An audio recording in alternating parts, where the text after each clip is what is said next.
ഈ ഒരു വീഡിയോയിലാണ് കേട്ടോ ഈ ഒരു മീനിനെ ഞാൻ ആദ്യമായിട്ട് കാണുന്നത്. ഈ മീനെ കണ്ടപ്പോൾ തന്നെ എന്തെങ്കിലും ഒരു ദിവസം ഫാമിലേക്ക് ഇതിനെ വാങ്ങിച്ചു കൊണ്ടുവരണം എന്ന് വിചാരിച്ചിരുന്ന അങ്ങനെ അറ്റ് ലാസ്റ്റ് നമ്മുടെ ഫാമിലേക്ക് എത്തിയിട്ടുണ്ട്.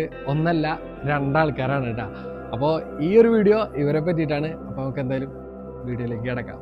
അപ്പോൾ ഈ ഒരു ടാങ്കിലാണ് കേട്ടോ നമ്മുടെ ഈൽ ഫിഷുകളൊക്കെ കിടക്കണത്. അപ്പോൾ ഇവന്മാരെ എല്ലാവരും ഇന്ന് പിടിച്ചിട്ട് നമ്മൾ ഈ ഒരു ട്രയലേക്ക് മാറ്റാൻ പോവാണ് കേട്ടോ. നോർമലി സ്വയം ബീൽസ് ബ്രൗൺ കളറിലാണ് കേട്ടോ. പക്ഷെ ഈ ഒരു ആൽബിനോ വേർഷൻ പ്യൂർ വൈറ്റിൽ അല്ലെങ്കിൽ ലൈറ്റ് പിങ്ക് കളറിലൊക്കെ വരാറ്, അതും റെഡ് ഐസിൽ. കാണാൻ അടിപൊളിയാണ് കേട്ടോ ഇവന്മാരെ. ഇത് കൂടുതൽ കണ്ടുവരുന്നത് ഏഷ്യയിലാണ് കേട്ടോ. എസ്പെഷ്യലി ഇന്ത്യ, ചൈന, തായ്ലാൻഡിലൊക്കെയാണ് ഇവർ കൂടുതൽ കാണുന്നത്.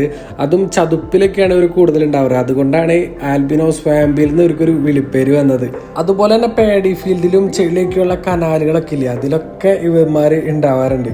ദ കൂളസ്റ്റ് തിങ് ഈസ് ഈ ഈലുകൾക്ക് എയർ ബ്രീത്ത് ചെയ്യാൻ പറ്റുന്നുണ്ട്. അതുകൊണ്ട് ഇവരെ പിടിച്ചിട്ട് മണിക്കൂറോളം മണ്ണിലിട്ടാലും ഇവർ ചാവില്ല. ഇവർ നൈറ്റ് ഹണ്ടേഴ്സ് ആണ്. ചെറിയ മീനുകൾ, പ്രാണികൾ, പുഴുക്കളൊക്കെയാണ് ഇവർ കൂടുതൽ കഴിക്കട്ടെ. ഇതിനു വേണ്ടിയിട്ട് ഇവർ കരക്കേലിക്കൊക്കെ കയറി വരും. ആൽബിനോ കളറായത് കാരണം കാണാൻ നല്ല ഭംഗിയാണ്. പക്ഷെ അതുപോലെ തന്നെ വിസിബിൾ ടു പ്രൊഡക്ടേഴ്സ്. അതുകൊണ്ട് തന്നെ സൂക്ഷിച്ചൊക്കെ നടന്നില്ലെങ്കിൽ ഇവരുടെ കാര്യം കട്ടപ്പോക്കാം. പിന്നെ ഒരു ഫൺ ഫാക്ട് എന്താന്ന് വെച്ചാൽ ഇവർക്ക് വലുതാവും തോറും ഇവരുടെ സെക്സ് ചേഞ്ച് ചെയ്യാനുള്ള ഒരു കഴിവുണ്ട്.